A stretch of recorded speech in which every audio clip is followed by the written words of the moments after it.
From breaking the British transfer record fee to being exiled from the Man City Club World Cup squad, today we're going to be doing a deep dive on the downfall of Jack Grealish and all the factors which have played a crucial part in his decline.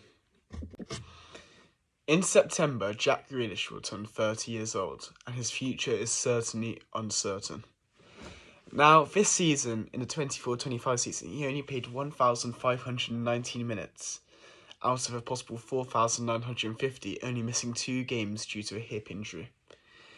Now, in those games, he got 3 goals and 5 assists, which it's alright, but given it's a Man City team, it's not quite what we expect. Certainly from a player costing £100 million, we'd expect a lot better. And it's kind of been a pattern now with Grealish recently, where he's not quite been hitting the numbers since that record-breaking move. In the 23-24 season, he got 3 goals, 3 assists in 1,934 minutes. The 22-23 season, 5 goals, 11 assists in 3,847 minutes, which is actually his best season at City. And his first season in 21-22, 6 goals, 4 assists in 2,730 minutes.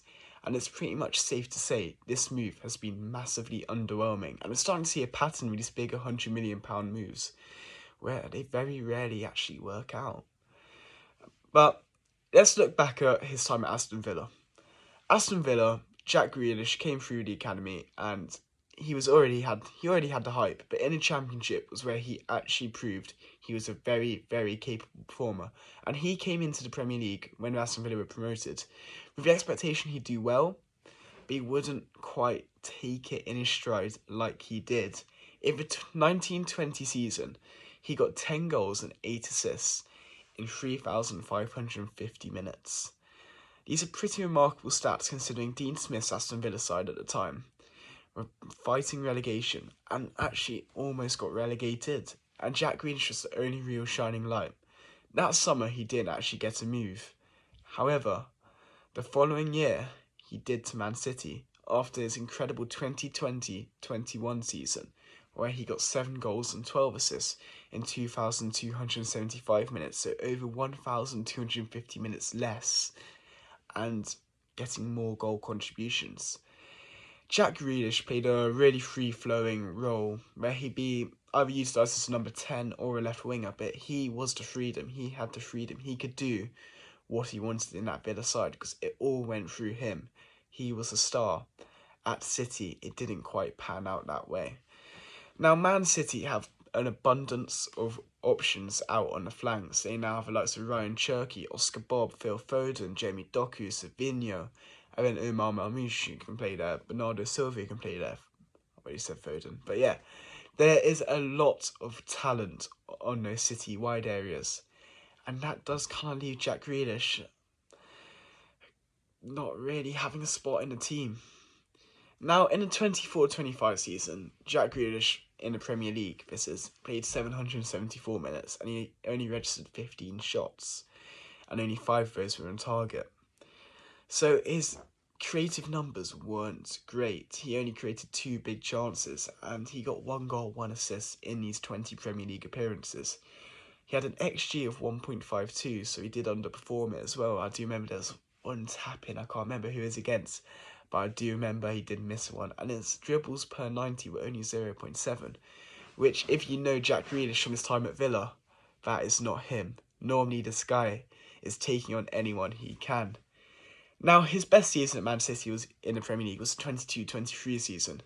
And in that, he got 5 goals, 7 assists in 28 games. He had an XG of 4.62, so he actually overperformed his XG this time. And he took 42 shots, a considerable jump from the 15 he had before. Obviously, he did play more minutes, but still, he created 12 big chances and had 1.6 dribbles a game. So it does make you question, what changed in these 2 years? He didn't actually miss much through injury. I think in the 23-24 season, he missed 9 games from groin problems, but that's about it. And it does make you think, definitely, what happened, what went wrong. Well, at Villa in the 2021 season, he played in the Premier League 2,184 minutes, registered 52 shots, created 14 big chances. These are actually similar numbers to at City. However, his actual output is 6 goals, 10 assists, which is a considerable jump, again, from the 5 goals, 7 assists. Not that considerable, I know, but still a jump, particularly in a weaker side. Now, if we do look at the Pep Guardiola trademark for that left-hand flank, it is fast, direct, attacking wingers, which does kind of contradict his style of play, where it's all very neat, short build-up. But he does like that left wing spot. We've seen it with Sane. He brought in Doku now. Sterling. He likes these fast, direct wingers who can go both inside, outside, and it's a low-driven ball into the box, which he absolutely loves. And Jack Grealish is a player who he's got a considerable turn of pace. He did at Villa, I know that for sure. He definitely could be a player for pace. But his acceleration, again, his actual top speed, it wasn't quite to these levels. He can only really go through the inside. He can't. It made him very one-dimensional. It didn't mean he would fit this Guardiola system to a T. However, I'm going to play a few clips in a minute, which will actually show you at Villa kind of what Guardiola could see in him and what we can see now. Looking back on it, obviously not now. Now it looks like he's going to be moving on. But let's get these clips up. Right, forgive me, these clips are from another YouTube video, so more of an edit one. So they're a bit like flashy, but you'll see what I'm seeing. Let's get this one, okay. Now you see here, if you pause right here, take it back a minute. Here we are. In this position, he has managed to drive through. He can now play that through ball. We can see that. We can see the vision. Let's take it back one step further. He has a considerable burst of pace here. He has two options in this moment right here. He can either take it down the outside or cut inside and play that ball to Watkins. As typical Jack Grealish, he would play that ball to Watkins. But what we did see is he had that burst of pace to be able to get away from the defender. What Guardiola probably would have seen here is a vision that Grealish could actually go down the outside.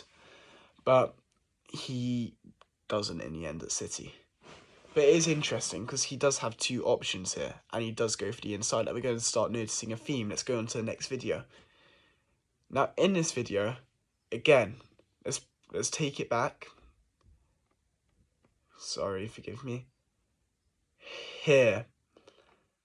At this point in time, he has two options. He can either take it on the outside and put in a low-driven ball. As we do see, there are two men in the box. This is obviously at his time at Villa still. Or he could take it back inside. What would be the better option in a Guardiola system? With the wingers he has, it would be to take it down the outside, use that acceleration, but Jack Grealish lacks that. And that is something which I don't think is a key reason he didn't work out. It's because he doesn't have his raw physical attributes where he can beat that man just through pure physicality. He actually has to do a bit more. See, let's see what he does. We know what he does here. He cuts inside. There. And at that point, we can now see that there's no more option in the box. He can no longer take it down, put in a dangerous ball, cause chaos. He doesn't have that.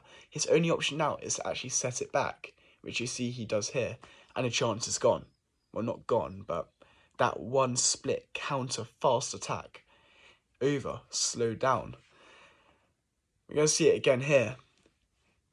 Right here, he's had two options again. Take it inside, take it outside.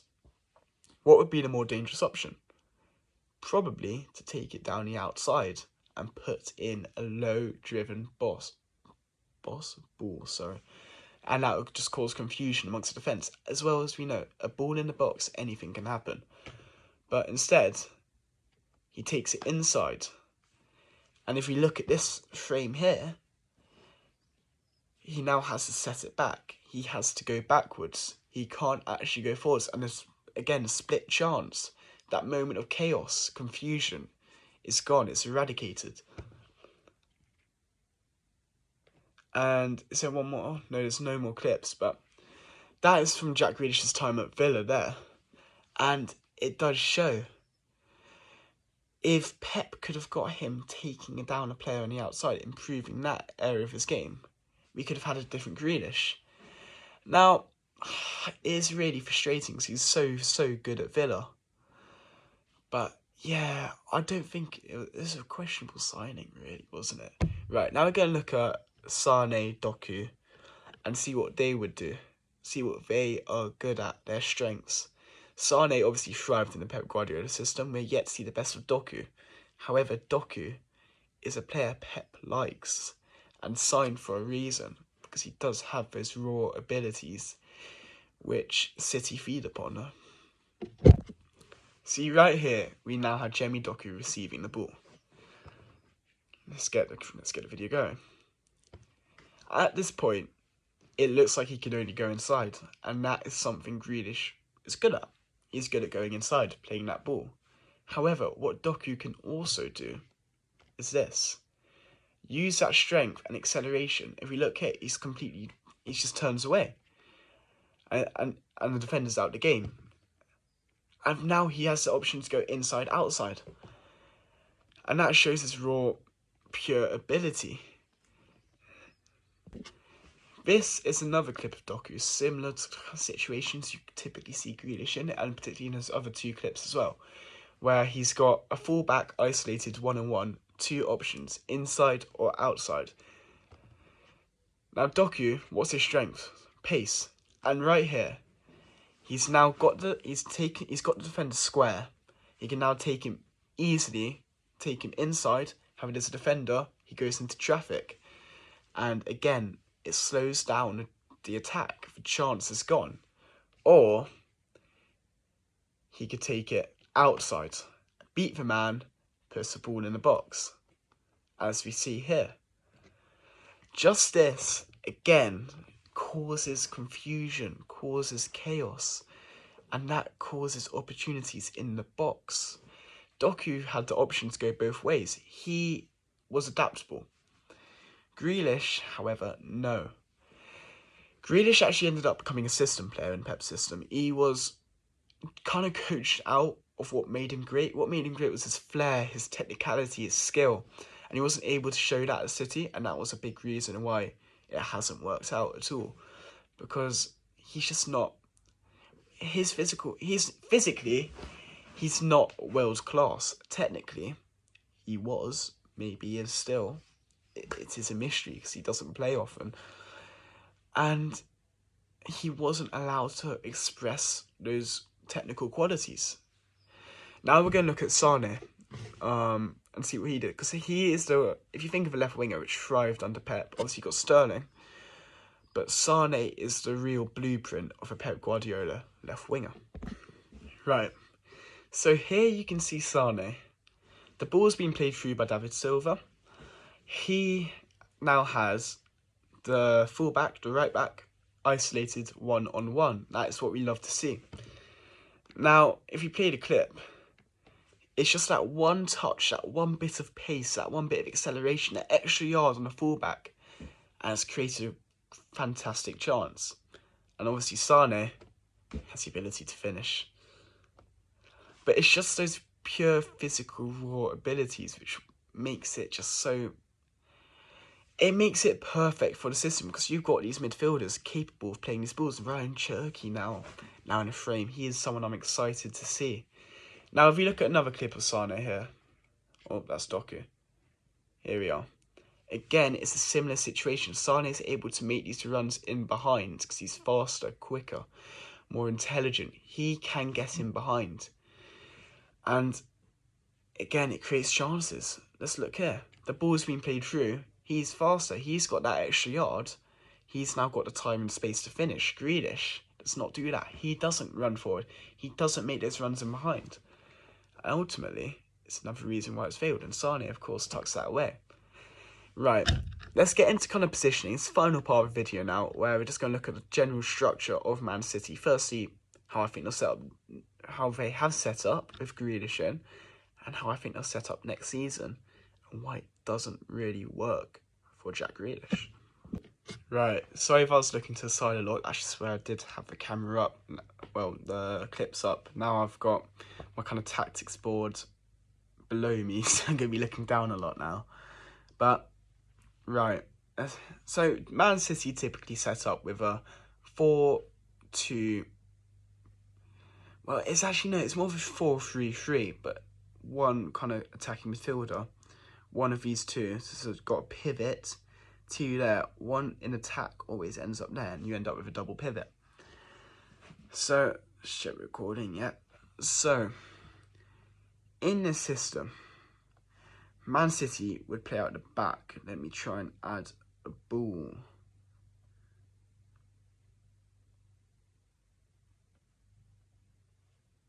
Right, I can't add a ball. But Man City would typically play out the back and go into it with lines. The ball would either go to a centre-back. I'm going to do this from the left-hand side here. At this point, a number 6 would drop in there. The full-back would come out to a touchline, and this engages the right winger, engages the full-back there. It causes everyone to slide around, and they all occupy these channels. These channels on the left hand side. And we got Jack Grealish here, or what role he play, highlighted. The ball would then either go there or there. And in both instances, it would require Grealish to come in here, and a fullback would typically push up here, creating a big space in there. So let's say the ball's gone into the pivot in Rodri. Grealish has now come in. This player has come here. And what has happened here, as you see, let me just move this fullback across, keeping the width, is that now Grealish is stuck. If a ball goes into him like this, it requires a player to move there. It just creates a lot of trouble, and it means he doesn't have the ability to access his skill set of taking on a man 1v1. What would have been ideal is if, sorry, let me just get the board back. The ball goes in here. Grealish keeps the width. This fullback comes in, dragging in the winger, who is in that half space. Grealish is on the touchline. The opposition fullback has to be secure and make sure he's covered both angles. And it means that instead of playing out the back, a ball can either go from centre back in there to in there, or it could literally be a straight one in there, isolating Grealish to take his winger on down there, meaning number 9 drags the fullback in, fullback comes across, back post run, striker comes front post, ball in there, goal. Simple, right? Not really, but that is what would have been a dream for Grealish to access. Now, how I think City will play next season is another question. Right, so I think next season it's going to look like City will be setting up in what is a 4-3-3, but with a double pivot, and number 10, who will be more shifted to the right-hand side, Haaland occupying those high left-hand channels, which you can see in here. Say that will be Cherky in a 10. Winger coming nice and high, double pivot in there. Suddenly, there's a massive pocket of space, which we can see in here. Grealish, if he were to play, would be this number 11. Set this up. What he would be required to do is actually come inside, dragging the full back in. We're going to have Aït-Nouri, an attacking wing back, coming in there, and he'd be required to. So the Haaland number 9 would occupy these channels in here.